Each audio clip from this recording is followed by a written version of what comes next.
Benvenuti al secondo episodio di From Scratch.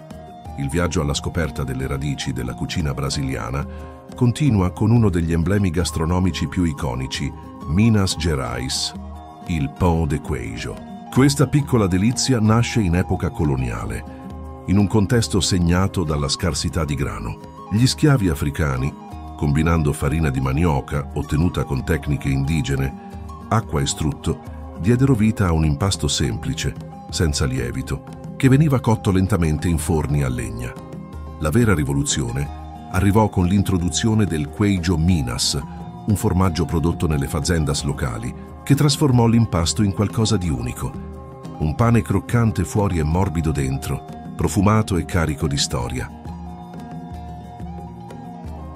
Nel cuore di Belo Horizonte incontreremo i fondatori di A Pão de Queijaria, Luca Sparizzi e Paolo Lassi, un progetto che ha saputo reinterpretare questa tradizione con rispetto e visione. Condivideranno con noi i principi dell'autentica preparazione del pão de queijo e ci racconteranno come è nato il loro concept, diventato oggi un punto di riferimento per la riscoperta moderna di questa specialità mineira.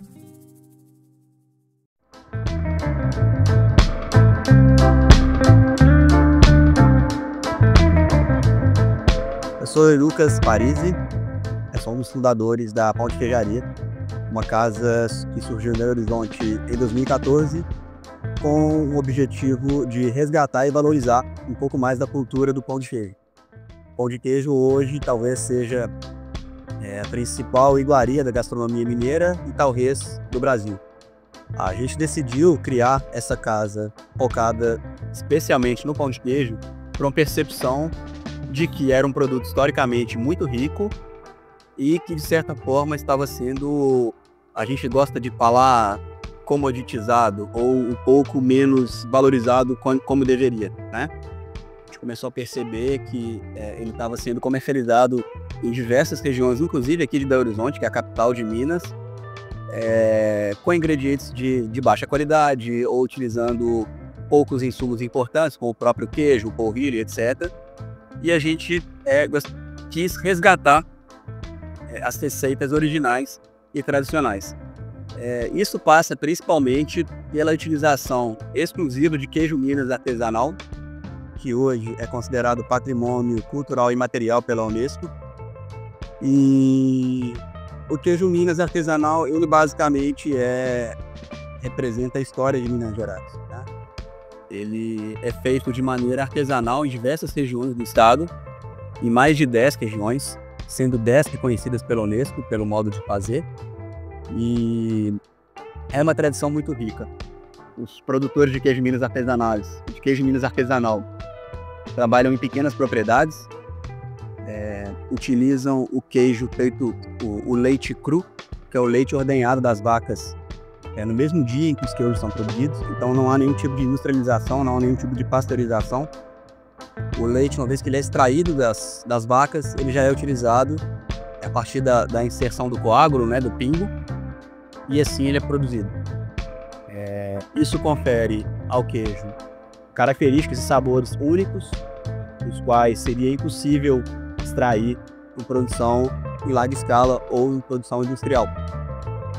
Existem dois tipos de polvilho, inclusive, né? Polvilho doce e polvilho azedo. Cada um desses polvilhos tem uma função específica e vai trazer características específicas para o pão de queijo. O polvilho azedo, ele não só confere parte do sabor do pão de queijo, como também favorece o crescimento da massa, a expansão do pão de queijo durante o assamento. O polvilho doce, por sua vez, ele não confere muito sabor, ele tem um perfil sensorial neutro, digamos assim, mas ele confere textura, maciez, estrutura. Então a gente procura utilizar os dois, escaldando os dois. Seu cappuccino. Então, como é que é a cultura do pão de queijo? Quando acompanhar com café ou com outro tipo de bebidas?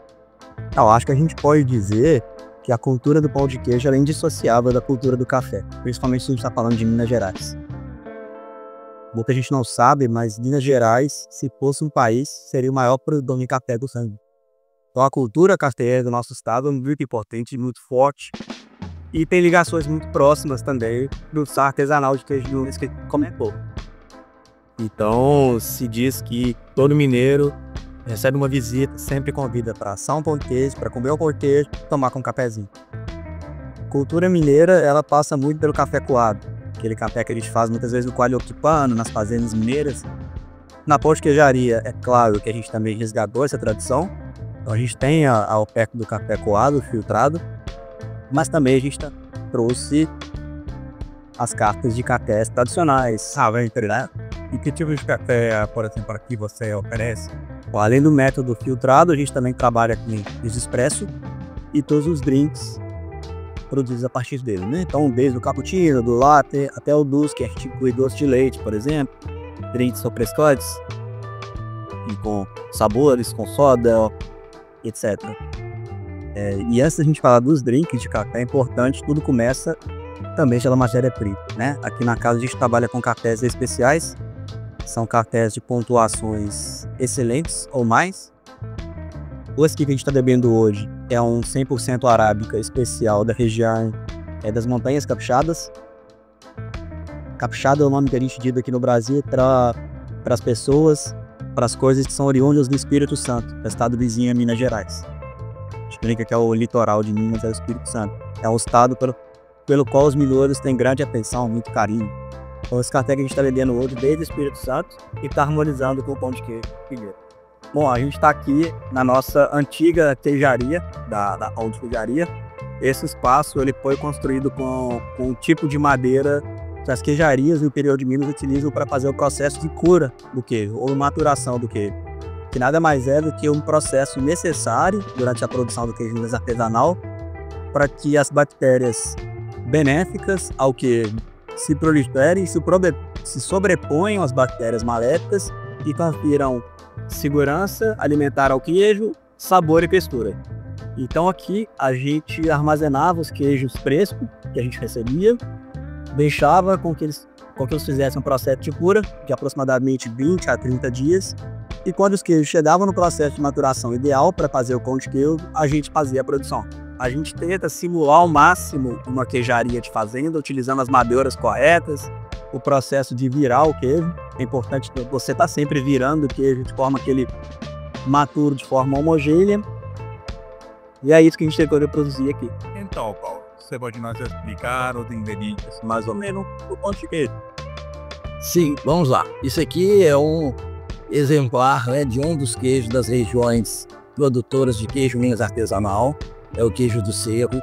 Ele é um queijo bem leve, bem suave, né? Nós usamos ele aqui com muita frequência. É um queijo muito apreciado até por isso, por ele ser um queijo mais neutro.